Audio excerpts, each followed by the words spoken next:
My task this morning is to take you through mainstreaming technical vocation education and training into the Jamaican education system. I thought it would be very important for me to give you an understanding, first and foremost, of the education system within Jamaica. Our system was developed from the British model. We presently have a literacy rate of 88%. Enrollment at the primary level is almost at 100%, well, 99%. Attendance at the primary level is at 80%. Enrollment at our secondary schools, 87%. Altogether, we have approximately 650,000 students across the education system in Jamaica. And I've specified there over 3,000 early childhood institutions, as well as our MC mentioned earlier that we have a fairly young population, and of course that continues. Now the education system, it covers early childhood, it covers primary, it covers the secondary, as well as the tertiary level. Developments in the history of Jamaican education system can be seen as responses to events such as the abolition of slavery, which took place in 1834, the advent of universal adult suffrage, which took place in 1944, and the achievement of independence, a very proud moment in history for us in 1962. Much of the recent history of education in Jamaica has been driven by the perceived need to develop what we call homegrown responses to economic, social, and political pressures on the island and in the Caribbean. And this was a statement made by our Minister of Education in 1994, the Minister of Education then. And notice we specify here homegrown responses because we are a unique set of people, and of course we must ensure that we customize the kind of education that is required to ensure that our people can effectively position themselves on the global stage.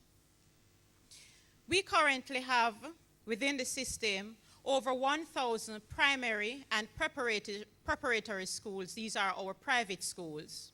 We have over 180 high schools, 15 tertiary institutions, 4 established universities, and over the last few years, we have seen several offshore universities that have emerged, and they are doing an excellent job in ensuring that our people can study online, they can remain at home, and they can pretty much determine the pace at which they want their education to go.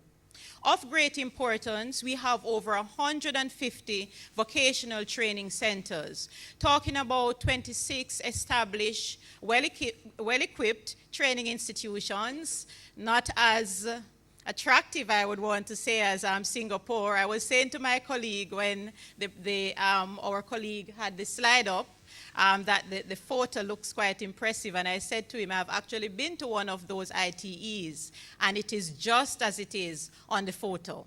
But nevertheless, we have 26 and doing an excellent job.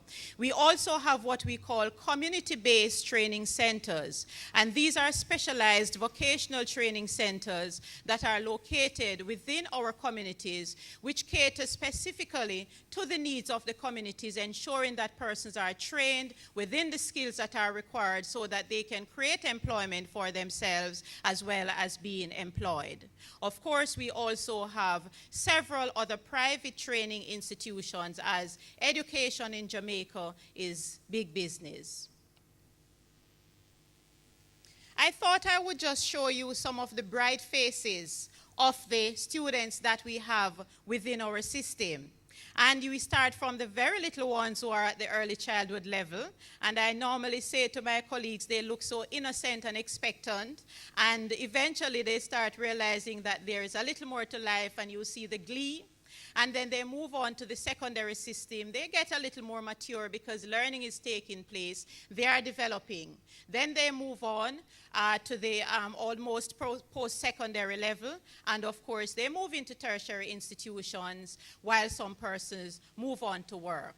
So I thought this slide would add a little touch to the presentation so you see the faces of the students we have within our system. I just pause at this time to welcome our Honorable Minister of Education, Andrew Holness. Welcome, sir.